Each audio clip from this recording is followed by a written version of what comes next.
Afternoon. शुरू करते हैं activated complex theory. Activated complex theory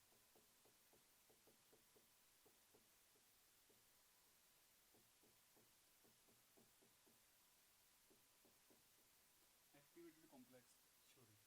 देखो भाई, एक्टिवेटेड कॉम्प्लेक्स थ्योरी कहती है good afternoon, good afternoon, good evening.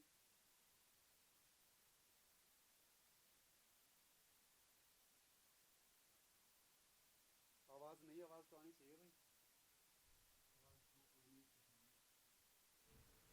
ठीक है, अभी आ जाएगी, अभी आ जाएगी। Activated complex theory, activated complex theory, इसको कहते हैं ट्रांजिशन स्टेट थ्योरी। ठीक है, आगे होगी अभी। Activated complex theory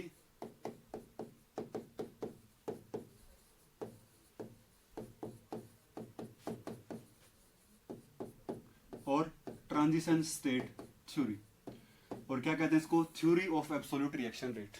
theory of absolute reaction rate, theory of absolute reaction rate. Connect हो जाओ भाई जल्दी से।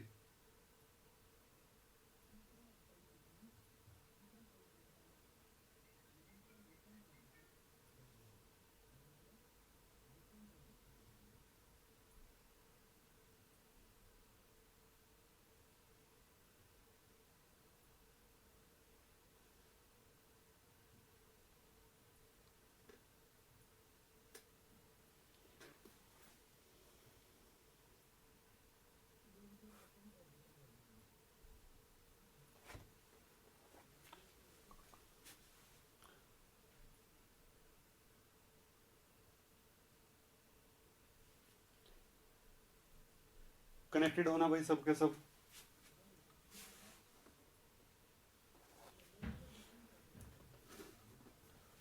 भाई आगे हो गया आवाज अब तो। देखो भाई, देखो ध्यान से, देखो ध्यान से। सबसे पहले एक्टिवेटेड कॉम्प्लेक्स थ्योरी अज्यूम जो रिएक्टेंट हैं वो कभी भी डायरेक्टली प्रोडक्ट में कन्वर्ट नहीं होते। ये क्या कहती है, reactant, reactants in A reaction do not convert directly into the products, directly into the products. जो किसी भी रिएक्शन में रिएक्टेंट हैं वो डायरेक्टली प्रोडक्ट में कन्वर्ट नहीं होते। They undergoes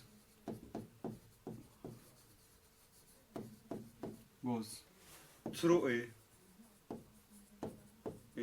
high energy state that is called transition state, transition state. They undergoes through a high energy state, that is transition state or activated complex, activated complex। कभी भी reactant directly किस में convert नहीं होंगे, directly product में convert नहीं होंगे। सबसे पहले किसके थ्रू जाएंगे, एक एक्टिवेटेड कॉम्प्लेक्स के थ्रू जाएंगे, एक्टिवेटेड कॉम्प्लेक्स के थ्रू जाएंगे। ठीक है भाई। ओशिन तुम लोग पागल हो क्या, तुम लोग एक बार मुझे बता दो, पिछली क्लास में 5 बार बोला था मैंने, डीयू के लिए क्लास है ये, डीयू और नेट की क्लास चल रही है, डीयू वालों को कंबाइन किया हुआ है इसमें। जिस जैम वाले बच्चों को पढ़ने का मन है तो जुड़े रहो, नहीं तो चले जाओ, भाग जाओ भाई। लास्ट क्लास में 5 बार बोली थी, लास्ट में बोलते हुए गया था, दिमाग है या नहीं है? एक ही बात बोलते रहते हो तुम लोग, पागल हो क्या? लास्ट क्लास में 5 बार बोली थी ये बात, दूसरी भाषा बोलता हूं मैं भाई। फिर से सुन लो, फिर से सुन लो। नेट के लिए है, नेट की तो, नेट और गेट की तो क्लास चली रही है ये वाली। उसके बाद डी वाले बच्चों को भी लेनी है, जब तक मैं कहूं तब तक। जब मैं कह दूंगा छोड़ दो, वहां से छोड़ के चले जाना डी वाले बच्चे भी, उससे आगे किसी को नहीं पढ़ना, ना जैम को ना डी को। अभी के लिए कनेक्टेड कौन रहेगा, नेट वाले बच्चे, गेट वाले बच्चे और डी वाले बच्चे। जैम वाले बच्चों की इच्छा है तो पढ़ लो, और नहीं अच्छा तो मत पढ़ो, दैट्स इट। और अब ये सवाल पूछना मत मेरे से।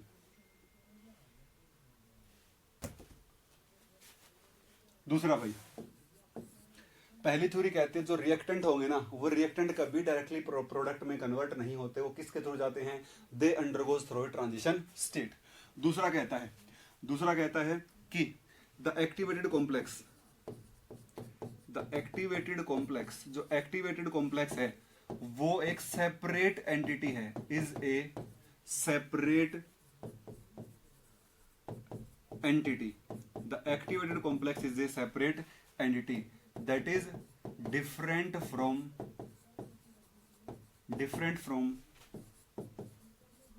reactant and products. ये रिएक्टेंट और प्रोडक्ट से क्या है, एक अलग क्वांटिटी है। ये रिएक्टेंट और प्रोडक्ट से क्या है भाई, एक अलग क्वांटिटी है, ना ये रिएक्टेंट है ना ही क्या है ये प्रोडक्ट है। ये तीसरा क्या लिखता है भाई, activated complex always in equilibrium with the reactants के साथ हमेशा किस में रहेगा भाई, इक्विलिब्रियम में रहेगा। एक्टिवेटेड कॉम्प्लेक्स जो है वो हमेशा रिएक्टेंट के साथ, मान लो आपके पास दो रिएक्टेंट हैं लेकिन जो एक्टिवेटेड कॉम्प्लेक्स है वो हमेशा किसके साथ रहेगा, इनके साथ इक्विलिब्रियम में रहेगा। ये क्या है भाई, इक्विलिब्रियम कांस्टेंट। ये क्या है, इक्विलिब्रियम कांस्टेंट। और इक्विलिब्रियम कांस्टेंट किसके बराबर होगा भाई, देखो प्रोडक्ट का कंसंट्रेशन डिवाइड बाय रिएक्टेंट का कंसंट्रेशन। और यहां से क्या आ जाएगा, this implies concentration of equilibrium, concentration is equal to K into A into B. Equation number first सही है। नंबर चार जो एक्टिवेटेड कॉम्प्लेक्स है ना भाई, जो एक्टिवेटेड कॉम्प्लेक्स है उसमें क्या होता है, वो हाई एनर्जी का होता है, ठीक है। और मैं क्या कह सकता हूं यहां पर, जो एक्टिवेटेड कॉम्प्लेक्स थ्योरी है वो एक्टिवेशन एनर्जी को किसी और तरीके से डिफाइन करती है। वो कहती है the activation energy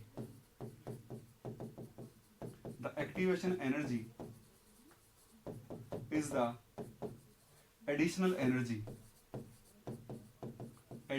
energy provide to reactant, the additional energy provide to reactant to reach or to form activated complex। जो एक्टिवेशन एनर्जी है वो क्या है भाई, वो एडिशनल एनर्जी है, वो एडिशनल एनर्जी है जो रिएक्टेंट को प्रोवाइड करनी पड़ेगी। ये क्या है भाई, एनर्जी है, इधर क्या है भाई, रिएक्शन कोऑर्डिनेट है। देखो भाई रिएक्टेंट को जो एडिशनल एनर्जी प्रोवाइड करनी पड़ेगी ये प्रोडक्ट है, ये क्या है भाई, रिएक्टेंट है। This is the additional energy that must be supplied to reactant to form the activated complex, additional energy supplied to the reactant to form the activated complex. This is the activation energy. reactant के पास इतनी energy तो है ही जितनी additional energy यहां तक पहुंचने के लिए आप प्रोवाइड करोगे उसे ही क्या कहा जाता है, उसे ही एक्टिवेशन एनर्जी कहा जाता है, ठीक है। नंबर शायद 5 आ गया होगा, नंबर 5 देखो होता क्या है। देखो अब एक बात यहां से क्लियर है, रिएक्टेंट की इतनी एनर्जी, प्रोडक्ट की इतनी एनर्जी, एक्टिवेटेड कॉम्प्लेक्स की इतनी एनर्जी। यहां से एक बात साफ साफ दिख रही है कि जो एक्टिवेटेड कॉम्प्लेक्स है उसकी एनर्जी क्या है, बहुत ज्यादा। अब एक्टिवेटेड कॉम्प्लेक्स जो है उसकी एनर्जी बहुत ज्यादा है, जिस वजह से एक्टिवेटेड कॉम्प्लेक्स में जो वाइब्रेशन डिग्री ऑफ फ्रीडम है, एक वाइब्रेशन डिग्री ऑफ फ्रीडम क्या होगी, बहुत फास्ट हो जाएगी। ऐसे एक वाइब्रेशन डिग्री ऑफ फ्रीडम बहुत फास्ट होगी। मान लो ए और बी, एक्टिवेटेड कॉम्प्लेक्स बना ऐसे, ए और बी, और इसमें वाइब्रेशन हो रही है ऐसे, इतनी तेज वाइब्रेशन होगी कि ये बी टूट के कहां चला जाएगा, प्रोडक्ट में चला जाएगा, जिसकी वजह से क्या बन जाएगा आपका, प्रोडक्ट कन्वर्ट हो जाएगा कौन, रिएक्टेंट। एक जो एक्टिवेटेड कॉम्प्लेक्स है उसकी एनर्जी बहुत ज्यादा है और उसकी वाइब्रेशनल फ्रीक्वेंसी क्या है, लूज है। यहां पर क्या लिखता हूं, the one vibrational degree of freedom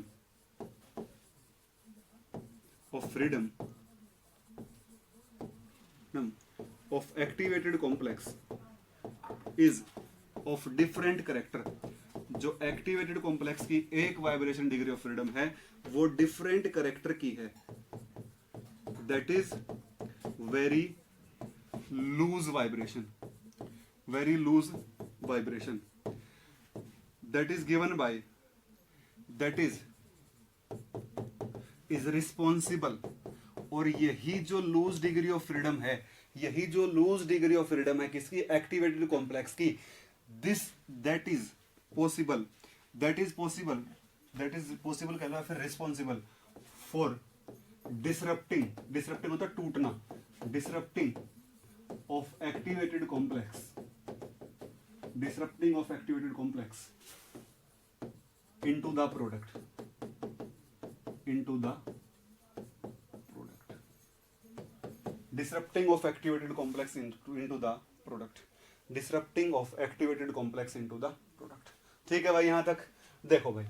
और the frequency of such vibration is low and given by loose होती है, फ्रीक्वेंसी लूज होती है, इतना दूर चला जाएगा फ्रीक्वेंसी लूज हो जाएगी। उसके बाद इसको दिया किससे जाता है, KBT thermal energy is equal to quantum mechanical energy, nu is equal to KBT by H, nu is equal to KBT by H। This is the vibrational degree of freedom which is loose. ठीक है भाई। अब यहां से एक बात clear है, जितनी vibration degree of freedom activated complex के पास थी उसमें से एक डिग्री ऑफ फ्रीडम यहां पर अलग से आ गई है। तो अब अगर एक्टिवेटेड कॉम्प्लेक्स लीनियर है, इसका मतलब this implies for linear activated complex vibrational degree of freedom for linear activated complex, अगर एक्टिवेटेड कॉम्प्लेक्स लीनियर है तो वाइब्रेशनल डिग्री ऑफ फ्रीडम कितना होगा भाई, जनरली क्या होता है 3n-5, इसके लिए क्या होगा 3n-6, 3n-6, 3 तो ट्रांसलेशनल 2 रोटेशनल और एक कौन से वाली, ये लूज वाली, ये भी अब वाइब्रेशन नहीं रही है तो कितनी घट जाएगी 6। इसके बाद for non linear activated complex vibration degree of freedom is equal to 3n-7। Generally linear के लिए क्या होते हैं 3n-6, तो वो क्या हो जाएगी 7। मतलब एक वाइब्रेशनल डिग्री ऑफ फ्रीडम जो है वो क्या हो जाएगी, कम हो जाएगी। किसके केस में, एक्टिवेटेड कॉम्प्लेक्स के केस में, एक्टिवेटेड कॉम्प्लेक्स के केस में। जैम वाले बच्चों या फिर डीओ वाले बच्चों सुन लो भाई, आपके पेपर में डायरेक्ट यहां से क्वेश्चन आ सकता है, नेट में तो यहां से क्वेश्चन आया ही हुआ, पहले भी 4 नंबर का क्वेश्चन आया हुआ है, सीधा आंसर क्या था 3n-7। लीनियर एक्टिवेटेड कॉम्प्लेक्स है तो वाइब्रेशन कितना हो जाएगा 3n-6। एक्टिवेटेड कॉम्प्लेक्स में अगर रिएक्टेंट की बात होगी तो 3n-5 ही रहेगा, प्रोडक्ट की बात होगी तो भी 3n-5 ही रहेगा, लेकिन जब एक्टिवेटेड कॉम्प्लेक्स की बात होगी तो उसकी एक vibration degree of freedom loose हो जाएगी। और वो लूज वाली कौन सी है, वो लूज वाली ये। बोलो भाई किसी को डाउट हो तो। सुप्रिया वो एक्टिवेटेड कॉम्प्लेक्स या फिर ट्रांजिशन स्टेट को रिप्रेजेंट करता है, जो ये मैंने सिंबल लगाया है ना भाई ये वाला, ये एक्टिवेटेड कॉम्प्लेक्स या ट्रांजिशन स्टेट को रिप्रेजेंट करता है सिंबल। पूछ लो भाई यहां तक किसी को डाउट है तो।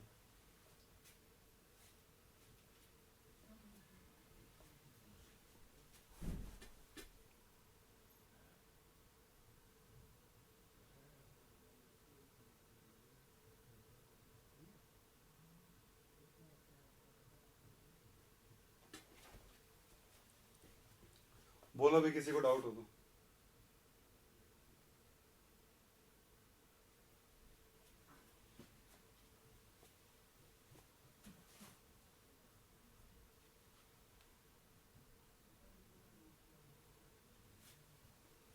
बोलो भाई डाउट हो तो किसी को।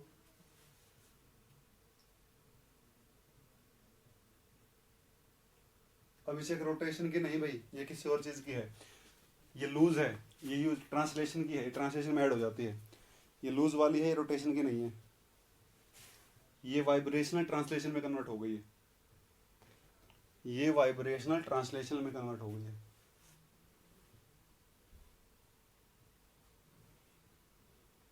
आकाश मैंने बोला कि मान लो लीनियर एक्टिवेटेड कॉम्प्लेक्स के पास पहले, अगर मैं इस बात को भूल जाऊं और एक्टिवेटेड कॉम्प्लेक्स अगर लीनियर है तो कितनी डिग्री ऑफ फ्रीडम होगी 3n-5, लेकिन एक वाइब्रेशनल और लूज होके कम हो गई तो एक और घटानी पड़ेगी 3n-6। इसी तरीके से यहाँ पर भी, इसी तरीके से यहाँ पर भी सुप्रिया और आकाश देखो भाई, इसी तरीके से यहाँ पर भी अगर नॉन लीनियर मोलिक्यूल होता है तो कितनी वाइब्रेशन होती है 3n-6, बट उस वाइब्रेशन में से भी एक कम होकर टूट गई है तो कितना बन जाएगा 3n-7, 3n-7।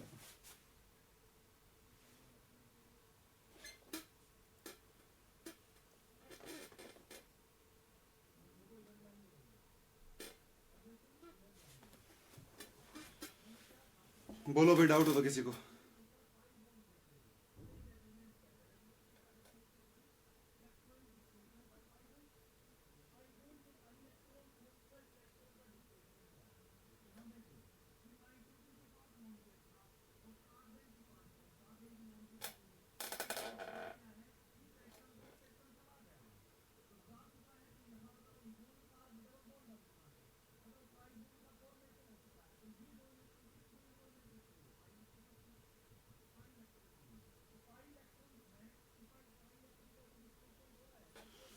ठीक है भाई, देखो अब बात आती है rate of reaction.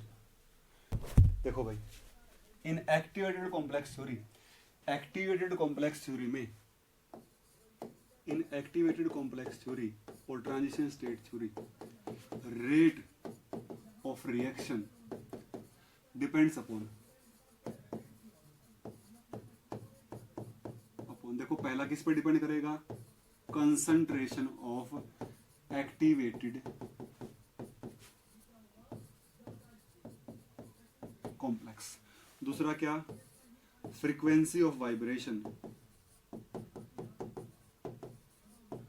Activated complex, activated complex की वाइब्रेशनल फ्रीक्वेंसी और किसके ऊपर, किस फ्रीक्वेंसी से तो एक्टिवेटेड कॉम्प्लेक्स कहाँ जा रहा है, प्रोडक्ट में जा रहा है, और कितनी उसकी कंसंट्रेशन है, रेट, इन दोनों चीजों पर डिपेंड करेगा।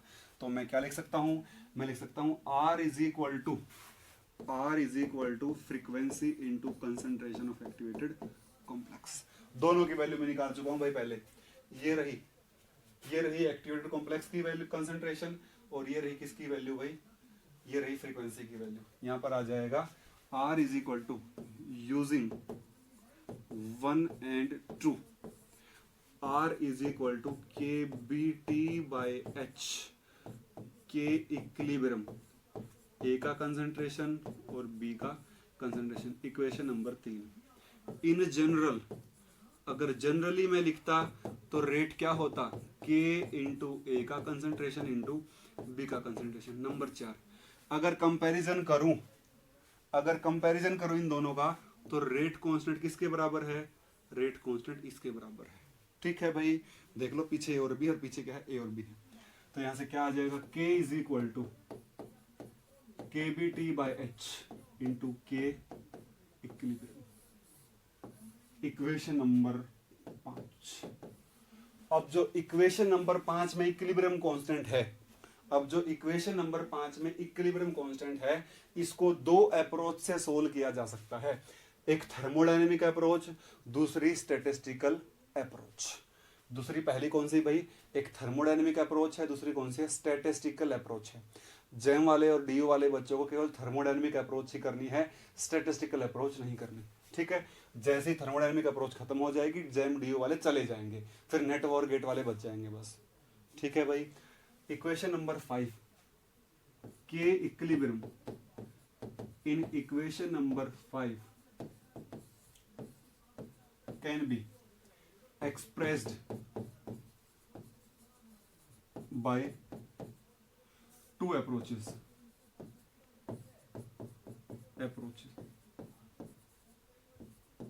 पहला थर्मोडायनेमिक अप्रोच, और दूसरा कौन सा भाई, statistical approach.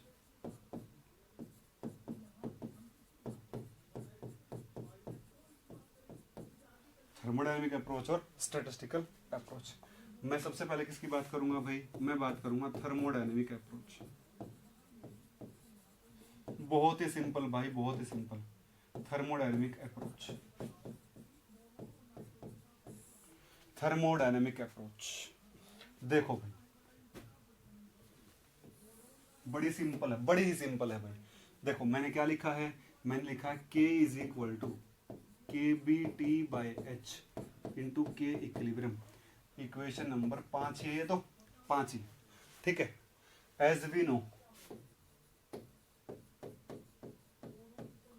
Delta G is equal to minus R T L N K equilibrium. Delta G note लिख लो, चाहे डेल्टा जी नोट लिख लो, समझने के लिए मान लो डेल्टा जी।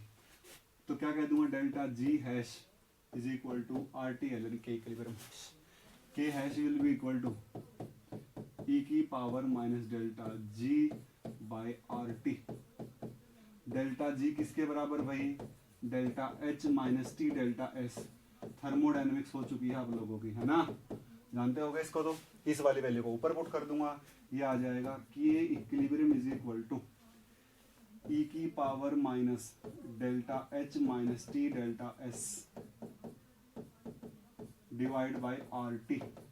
ये आ जाएगा K equilibrium is equal to E की power minus delta H hash by R T into E की power delta S hash by R. Equation number 6, equation number 6।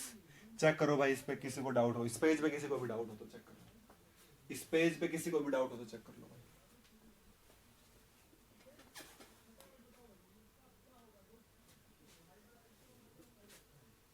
इस पेज पे किसी को भी डाउट हो तो चेक कर लो।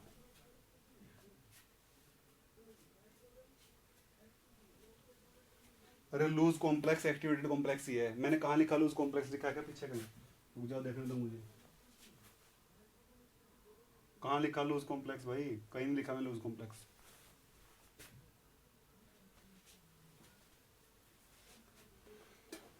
पूछो भी किसी को इसमें डाउट हो तो पूछो, पूछो किसी को डाउट हो तो।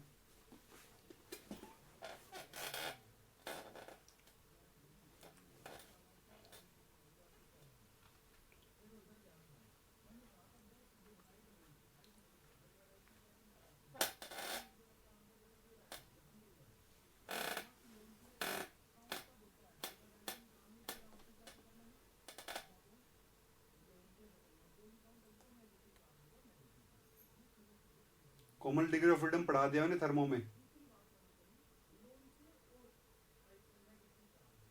कॉमन डिग्री ऑफ फ्रीडम पढ़ा चुका हूं थर्मोडायनेमिक्स में।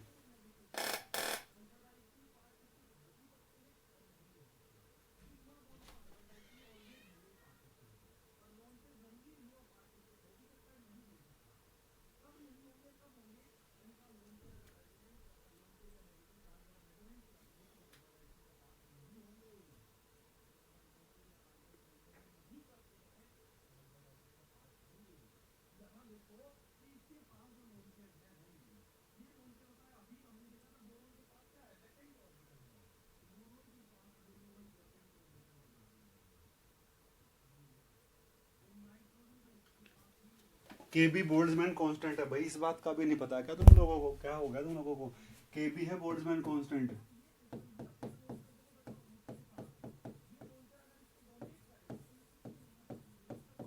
केटीजी में पढ़ा नहीं क्या इसको, काइनेटिक थ्योरी ऑफ गैस में बोल्ट्जमैन कांस्टेंट है 1.38 गुणा 10 की पावर माइनस 23।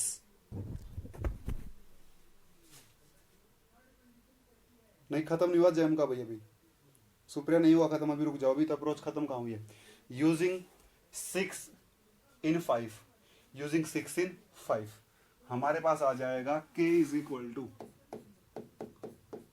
के B T by H E की power minus delta H hash by R T into E की power delta S hash by R. Delta H किसके बराबर होता है भाई, delta E plus delta P V, या फिर क्या कह दूं, delta H hash is equal to delta E plus delta N G R T, delta N G, ठीक है।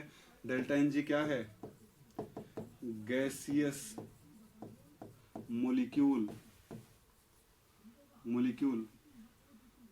Of activated complex minus gaseous molecule of reactant. Reactant के activated complex तो कितना होगा, हमेशा 1 ही होगा, तो एक में से रिएक्टेंट के घटाने कितने होंगे। ठीक है भाई, एक में से रिएक्टेंट के घटाने कितने होंगे, तो इस वैल्यू को यूज कर दूंगा ऊपर, equation number 7, equation number 8 in 7 K is equal to KBT/H E की पावर, देखो भाई ध्यान से, डेल्टा H की जगह minus delta E hash plus delta NG/RT by RT E की power delta S hash by R, ये आ जाएगा K is equal to KBT/H E की पावर। देखो भाई यहाँ से माइनस आ जाएगा, डेल्टा NG क्या, RT से RT कैंसिल, E की पावर माइनस डेल्टा NG, पीछे का लिखता हूँ, पीछे लिखता हूँ E की power delta S hash by R, E की power minus delta E by RT। This is the value of rate constant. और इसमें देखो भाई प्री एक्सपोनेंशियल फैक्टर क्या है, जो E की power delta E by RT से जो पहले है वो क्या है, pre exponential factor. This is the value of A for activated complex, this is the value of pre exponential factor, pre exponential factor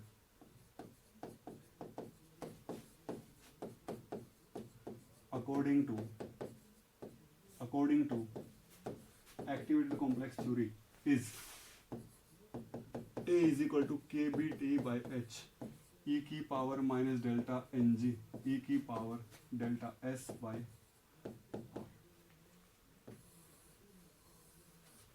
pre exponential factor according to activated complex theory, pre exponential factor according to activated complex theory. बोलो भाई,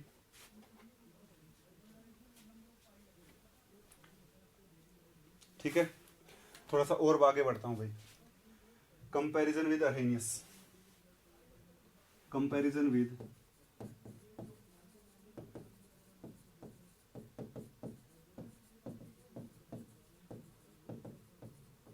Arrhenius के साथ comparison. देखो भाई, देखो ध्यान से, taking ln, देखो भाई equation number 8,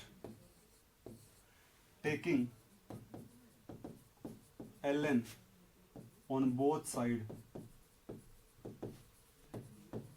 of 8, taking ln on both side of 8, ये क्या आ जाएगा भाई, ln k is equal to ln KB/H, ln KB/H plus ln t। ध्यान से देखना भाई, ln KB/H plus ln t minus delta NG as it is, minus delta NG as it is plus delta S by R minus delta E hash by RT, differentiate with respect to temperature, तो आ जाएगा dln k by dt is equal to 0 plus 1 by t minus 0 plus 0 minus delta E plus delta E hash by RT square.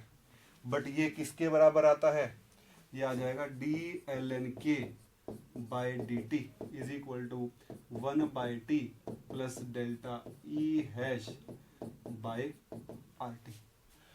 एक और बात भाई, लेकिन according to Arrhenius क्या कहता है, dln k by dt is equal to EA by RT square. 8 equation हो गए भाई, ये 9 और ये 10, 9 और 10 को देखो भाई, यहाँ dln k बाय dt और यहाँ पे dln k बाय dt, तो EA बाय RT स्क्वायर क्या आ जाएगा, EA by RT square is equal to 1 by t plus delta E hash by RT square, ये आ जाएगा EA is equal to delta E hash plus RT। ठीक है भाई, delta E hash is equal to EA minus RT equation number 11 in 8। 11 को कहाँ put कर दूंगा? 8 में। ये रही भाई 8, ये रही भाई 8, यहाँ पुट कर दूंगा इसकी जगह पर। मेरे पास किस टर्म में आ जाएगा? रेट कांस्टेंट है, एक्टिवेटेड कॉम्प्लेक्स थ्योरी के टर्म्स में आ जाएगा। किस टर्म में आ जाएगा भाई? एक्टिवेटेड कॉम्प्लेक्स थ्योरी के टर्म में आ जाएगा। k is equal to K B T by H into E की power minus delta N G E की power delta S hash by R E की power minus E A minus R T by R T. देखो भाई, पहले वाला सारा same लिखा मैंने, यहाँ क्या लिख दिया? ई ए माइनस आर टी। बस यहाँ क्या लिख दिया? ई ए माइनस आर टी। ठीक है, 8 तो दे दिया था मैंने नाम यहाँ शायद। हाँ भाई 8 तो मैंने नाम दे दिया था शायद भाई। इसको देता हूँ 7A, इसको 7A नाम देता हूँ। ठीक है, 7A सही हो गया। तो ये आ गया मेरे पास ये। ठीक है, ये क्या आ जाएगा? k is equal to K B T by H E की power minus delta N G E की power delta S hash by R E की पावर 1 ई की power minus E A by R T. Check करो भाई, यही बन जाएगा, यही बन जाएगा rate constant. k is equal to K B T by H E की power delta S hash by R E की power 1 minus delta N G E की power minus E A by R T. और according to अर्हेनियस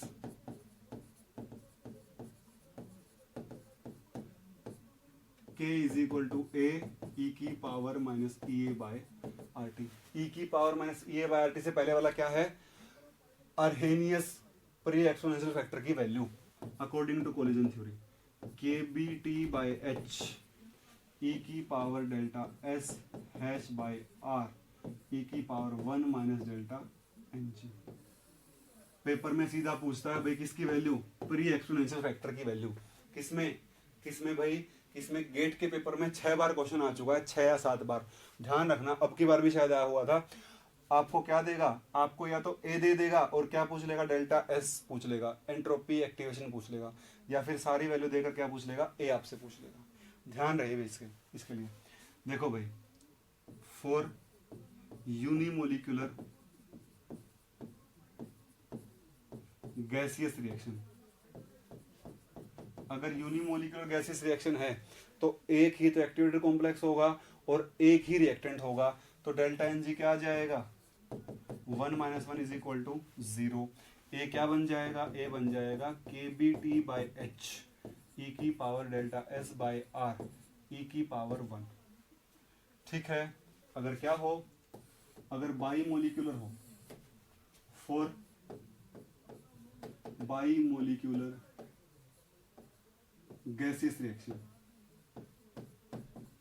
by molecular gaseous reaction के लिए delta N जी क्या होगा भाई? 2 तो गैस के रिएक्टेंट और एक एक्टिवेटेड कॉम्प्लेक्स। तो डेल्टा एन जी क्या होगा? 1 माइनस 2 माइनस 1। तो ए क्या बन जाएगा? K B T by H, K B T by H E की power delta S hash by R E की power delta S hash by R E की पावर 2। इस तरीके से कर सकते हो, इस तरीके से कर सकते हो। बोलो भाई, किसी को डाउट है तो?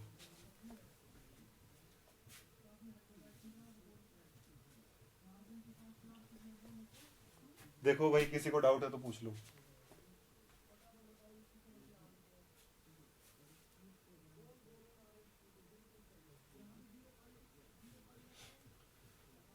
देख लो भाई, तो पीछे वाले स्टार्ट कर देता हूँ। किसी को डाउट हो तो पूछ लो भाई।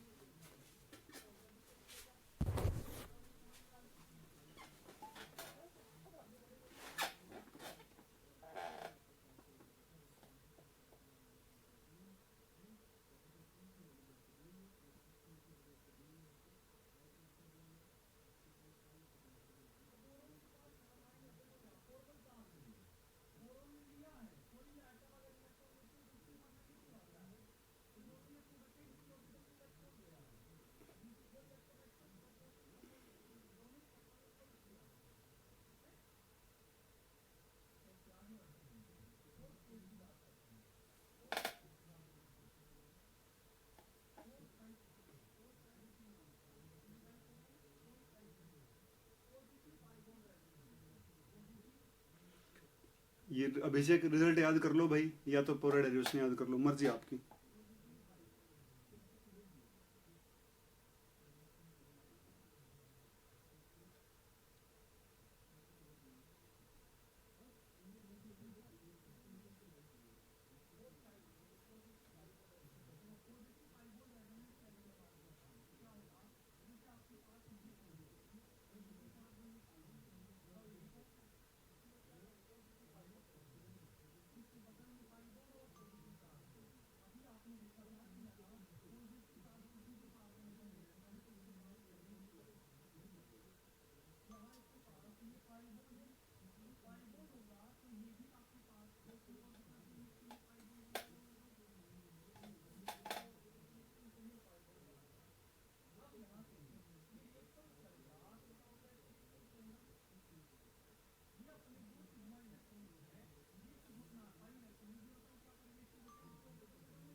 लो भाई,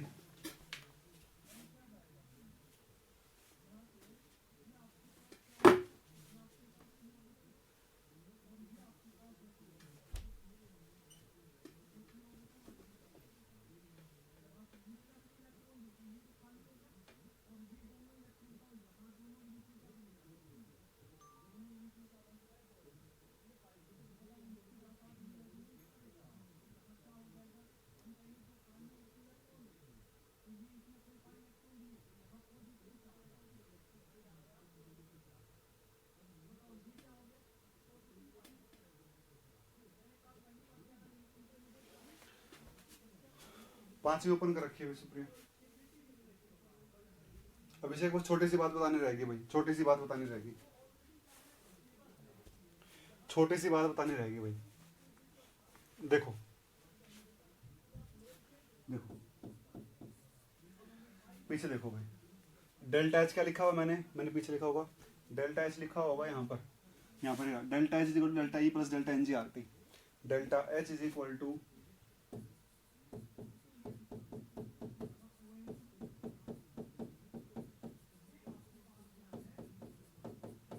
ठीक है, डेल्टा ई क्या है, E A minus R T. Delta E क्या है, ई हैश क्या है, E A minus R T. तो डेल्टा एच हैश क्या आ जाएगा, delta E A minus R T plus delta N G R T. ठीक है, ये आ जाएगा delta H enthalpy change for the reaction is equal to E A plus delta N G minus one into R T. E A plus delta N G minus one into R T. Check करो भाई, अब इसको लेके आऊंगा इधर, ये बन जाएगा E A is equal to delta H enthalpy change for the formation of activated complex minus delta N G minus one into R T minus delta N G minus one into R T, या फिर E A is equal to delta H hash plus one minus delta N G R T. This is the value of activation energy from the enthalpy change for the formation of activated complex. Activation energy की value किससे, enthalpy change से। अब यहां से for unimolecular delta N G is equal to 0, E A is equal to delta H hash plus R T for by molecular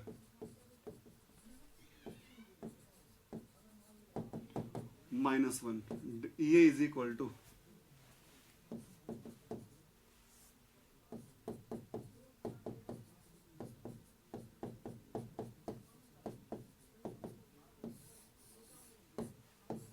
बोलो भैया, आ सकता है आपके पास क्वेश्चन, इंपॉर्टेंट है भाई, इंपॉर्टेंट है रिजल्ट इंपॉर्टेंट है।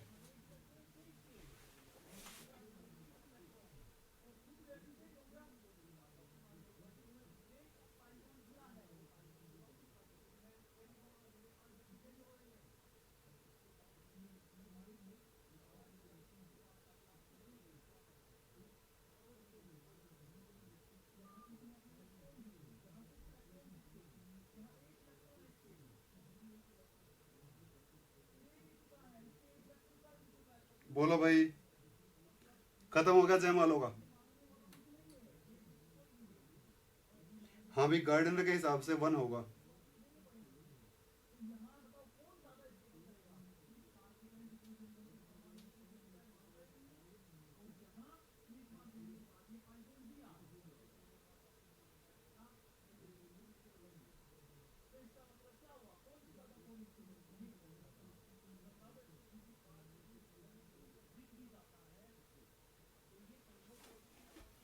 हो गया भाई, हो गया हो गया हो गया हो गया। जैम का किस्सा खत्म होता है अभी। जैम वाले बच्चे जा सकते हैं, जैम वाले बच्चे जा सकते हैं। नेट और गेट वाले रुक जाएंगे, जैम वाले जा सकते हैं, डी वाले भी जा सकते हैं भाई। जैम और डी वाले चले जाओ। बस अब नेट का बचा है थोड़ा सा, 15-20 मिनट का, फिर खत्म हो जाएगा भाई।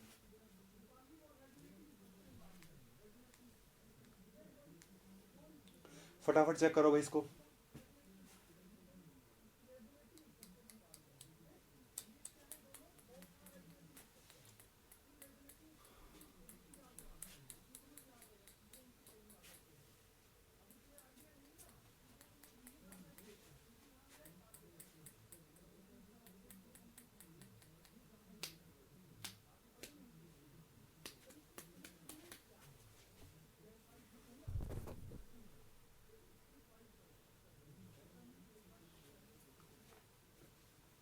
जैम वाले बच्चे जाओ भाई फटाफट।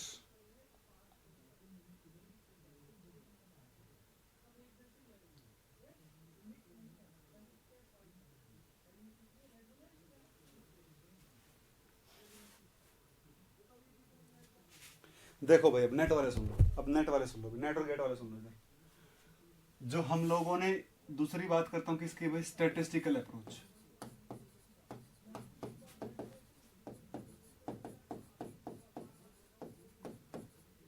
अभी जो नेट ऑनलाइन है और गेट ऑनलाइन है, वहां पर स्टैटिस्टिकल थर्मोडायनेमिक्स नहीं हुई है। तो मैं जो जो कहूँ मानते चलना भाई, जो जो कहूँ मानते चलना। बस ये एक ऐसा टॉपिक था जिसमें स्टैट की जरूरत थी, बहुत छोटा सा टॉपिक है, तो आप जो मैं कहूँ एक बार मान लेना, ठीक है। स्टैटिस्टिकल अप्रोच, देखो भाई, के क्या था हमारे पास था K B T by H into K equilibrium. But statistically equilibrium constant, K की वैल्यू क्या होती है भाई, partition function of activated complex by partition function of reactant A partition function of reactant B into E की power minus E naught by party. This is the value of value of equilibrium constant in terms of partition function. Value of equilibrium constant in terms of partition function. In terms of partition function. Equilibrium constant की value partition function की terms में। Q hash क्या है भाई, Q hash क्या है, partition function. भाई जो ऑनलाइन है, नेट और गेट है, उनको मैं पढ़ा दूंगा, उनको समझ में आ जाएगा पार्टीशन फंक्शन क्या होता है, पर अभी नहीं। Partition function for of activated complex Q A, partition function of A reactant Q B, partition function of B reactant. ठीक है भाई, ये क्या आ जाएगा, ये आ जाएगा this implies K is equal to K B T by H, Q partition function Q of A Q of B into E की power minus E naught by R T. ये पूरा क्या हो जाएगा भाई, pre exponential factor A. This is pre exponential factor A. तो A क्या बन जाएगा, ए बन जाएगा K B T by H, Q partition function, Q for A reactant और क्यू फॉर बी रिएक्टेंट। देखो भाई ध्यान से सुन लो अब एक बार, यहाँ पर सभी के सभी ध्यान से सुन लो। जिनको मैंने स्टैटिस्टिकल पढ़ा रखे हो शायद इस बात को जानते हैं कि ट्रांसलेशनल जो पार्टीशन फंक्शन आया था उसमें टेम्परेचर की पावर 3/2 थी। ठीक है, बोर्ड में देखो भाई। और क्यू क्या होता है, क्यू जो नॉर्मली क्या होता है, Q translational into Q rotational into Q vibrational. Electronic को तो कंसिडर ही नहीं करते, वाइब्रेशन भी कंसिडर नहीं होगा यहाँ पर। जो ट्रांसलेशन पार्टीशन फंक्शन क्या होता है, वो क्या होता है, किसी के भी लिए ट्रांसलेशन गुणा रोटेशन गुणा vibration, and each degree of freedom contribute temperature की power half. Each degree of freedom contribute temperature की पावर हाफ। हर एक डिग्री ऑफ फ्रीडम टोटल में कितना कंट्रीब्यूशन देगी भाई? टेम्परेचर की पावर हाफ देगी। बोलो भाई, जिसको मैंने स्टैटिस्टिकल पढ़ा रखा, क्या वो इस बात को जानता है? एक बार रिप्लाई दो इस बात का। जिसको मैंने स्टैटिस्टिकल पढ़ाया है, क्या वो इस बात को जानता है? रिप्लाई दो भाई फटाफट, तब मैं आगे बढ़ूंगा। जिसको मैंने स्टैटिस्टिकल पढ़ाया, क्या वो इस बात को जानता है कि हर एक डिग्री ऑफ फ्रीडम टेम्परेचर की पावर हाफ कंट्रीब्यूशन करेगी टोटल एनर्जी के अंदर?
बोलो भाई, बोलो बोलो बोलो, नहीं तो पढ़ा के जा रहा हूँ, फिर खेल खत्म है नहीं तो।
ठीक है भाई, नो रिप्लाई खत्म करता हूँ, बस हो गया। अब मुझे कुछ नहीं बताना चाहता, हो जाएगा अब तो। इसमें बचाएगा, मार्कर कहाँ रख दिया मैंने? एक सेकंड रुको। देखो भाई, अब यहाँ से क्या लिख सकता हूँ मैं लिख सकता हूँ यहाँ से a temperature dependence of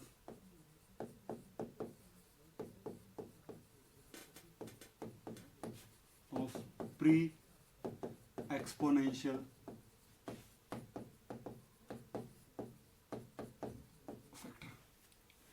A is equal to KBT by H into Q translational, Q rotational, Q vibrational of activated complex divided by Q translational, Q rotational, Q vibrational of A, Q translational, Q rotational, Q vibration of B।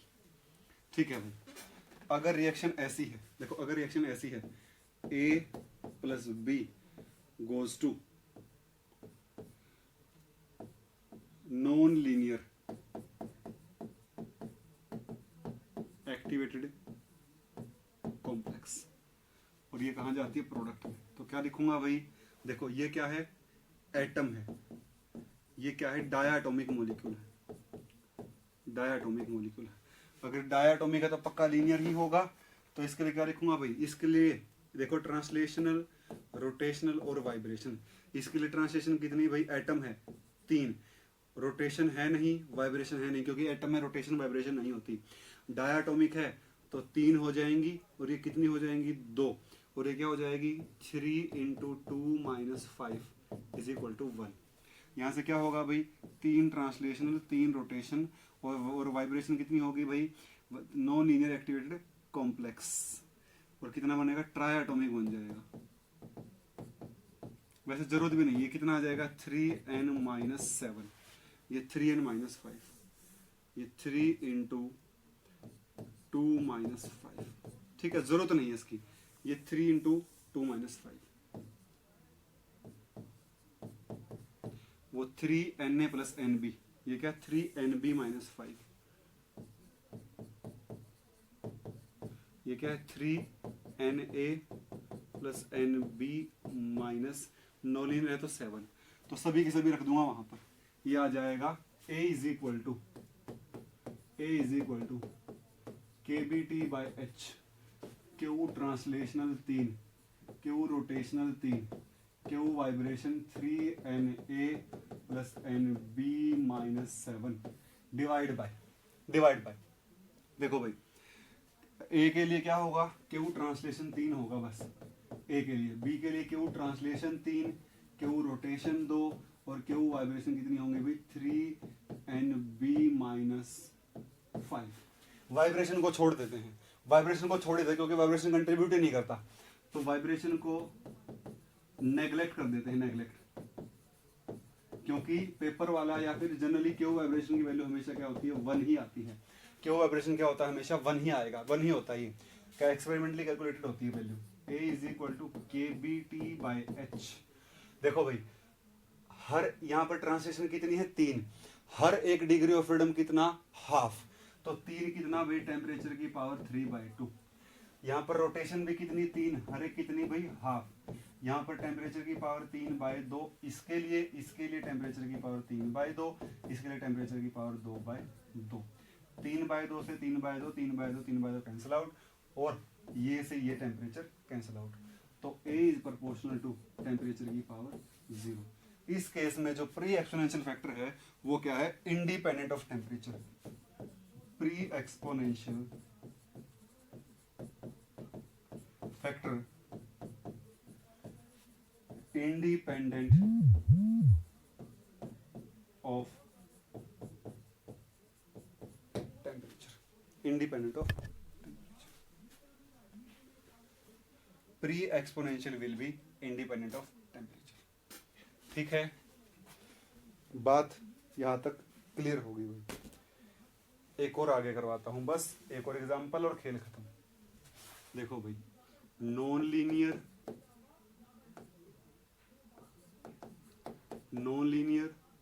a + b, non या फिर linear, non linear लिख देता हूं, ठीक है।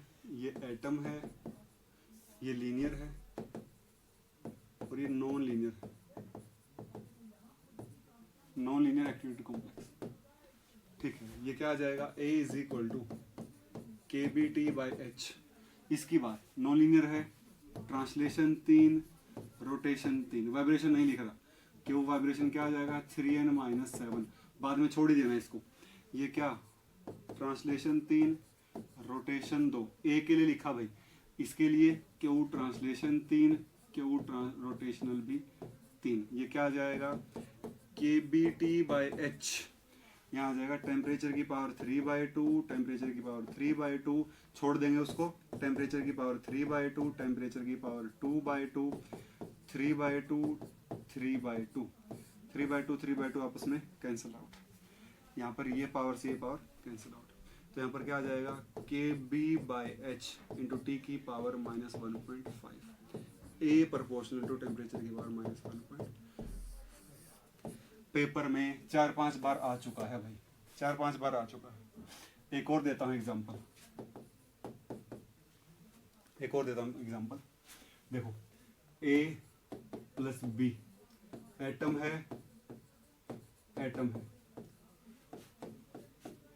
Linear activated complex converted to product, क्या होगा A is equal to KBT/H। Activated complex linear है तो ट्रांसलेशन कितने भाई 3, रोटेशन कितने भाई 2। एटम के लिए कितने ट्रांसलेशन 3, रोटेशन वाइब्रेशन होंगे नहीं, ये भी एटम है, कितने ट्रांसलेशन भाई 3। अब देखो भाई A is equal to KBT/H, यहाँ पर टेम्परेचर की पावर 3/2, टेम्परेचर की पावर 2/2, टेम्परेचर की पावर 3/2, टेम्परेचर की पावर 3/2, 3/2 से 3/2 कैंसिल, 1 + 1 2, यहाँ पर क्या आ जाएगा A is equal to KB/H T की power 2 - 1.5, A proportional to temperature की पावर 0.5। इस तरीके से कर लोगे भाई सारे के सारे क्वेश्चन, इस तरीके से कर लोगे सारे के सारे सवाल। ये था भाई एक्टिवेटेड कॉम्प्लेक्स थ्योरी, ये थी भाई एक्टिवेटेड कॉम्प्लेक्स थ्योरी।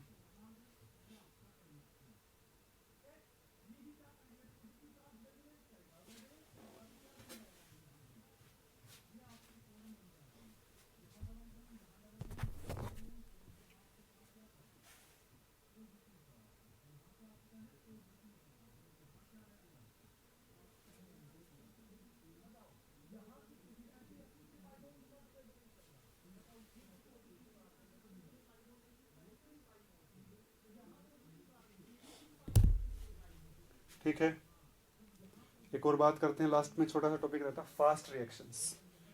मत करो रिप्लाई, खत्म कर रहा हूं बस मैं, नहीं तो डिटेल में पढ़ाता पर नहीं पढ़ा डिटेल में। Fast reactions, reaction having T½ less than 1 second are called fast reactions. ऐसी रिएक्शन जिनका हाफ लाइफ क्या होता है 1 सेकंड से कम होता है, ऐसी रिएक्शन जिनका हाफ लाइफ 1 सेकंड से क्या होता है कम होता है, उन्हें क्या कहा जाता है, उन्हें कहा जाता है फास्ट रिएक्शंस। उन्हें क्या कहते हैं हम लोग, फास्ट रिएक्शंस कहते हैं। ऐसी रिएक्शंस जिनका हाफ लाइफ टाइम 1 सेकंड से कम होता है, इनके लिए स्पेशल मेथड यूज किए जाते हैं भाई, special methods to study fast reaction. पहला भाई फ्लैश फोटोलिसिस, दूसरा भाई शॉक ट्यूब मेथड,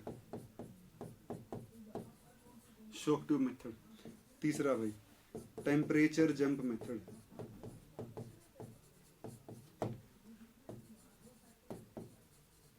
ये रिलैक्सेशन मेथड का ही टाइप है, रिलैक्सेशन मेथड का ही टाइप, और आपके पेपर में रिलैक्सेशन मेथड ही आएगा, रिलैक्सेशन मेथड का ही टाइप है, रिलैक्सेशन मेथड का ही टाइप है, रिलैक्सेशन मेथड का ही टाइप है। ये क्या कहता है कि ऐसी रिएक्शन जिसमें शुरुआत में रिएक्टेंट ए होगा T = 0 पर, ठीक है, और कोई भी प्रोडक्ट नहीं होगा, कोई भी प्रोडक्ट नहीं होगा, शुरुआत में प्रोडक्ट क्या होगा 0, टाइम टी के ऊपर A - x, और यहाँ पर कितना भाई x।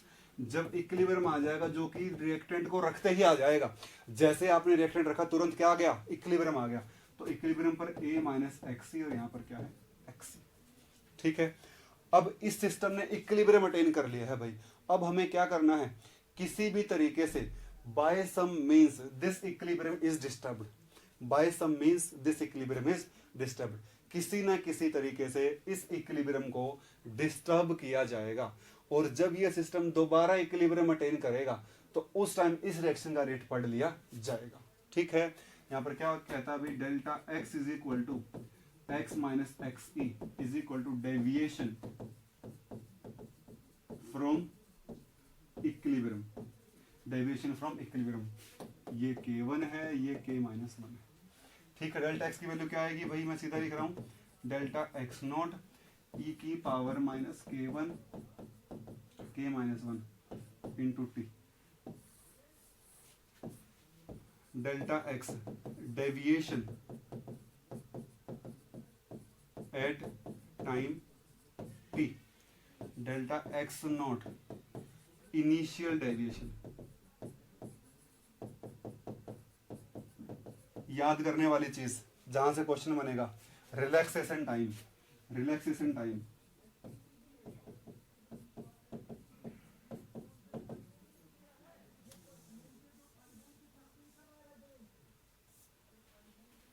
Relaxation time, relaxation time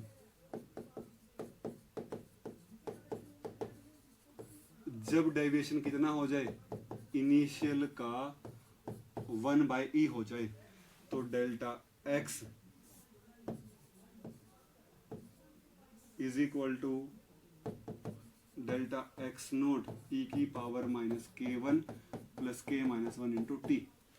ये क्या होगा, डेल्टा एक्स नोट बाई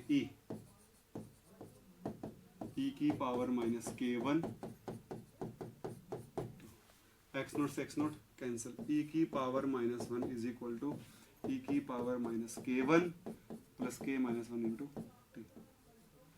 ठीक है, यहां से क्या आ जाएगा, k1 plus k minus 1 into t is equal to 1। t is equal to relaxation time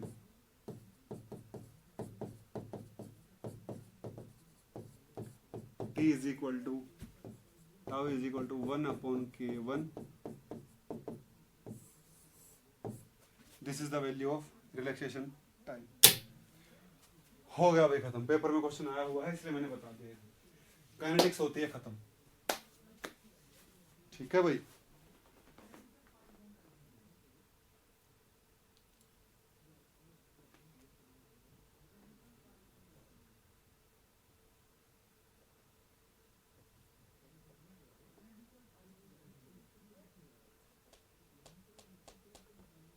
ठीक है भाई, क्लास खत्म करते हैं।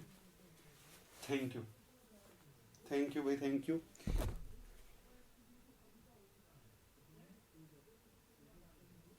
थैंक्स, खत्म करते हैं क्लास। Thank you.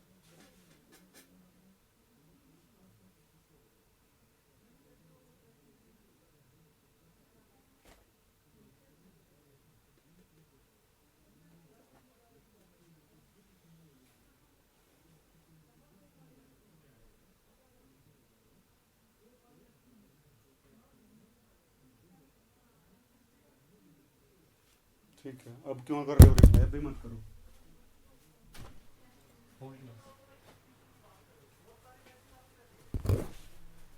अब भी मत करो, अब क्यों कर रहे हो, रहने दो, नहीं बता रहा मैं, डाउट कर दो। हाँ।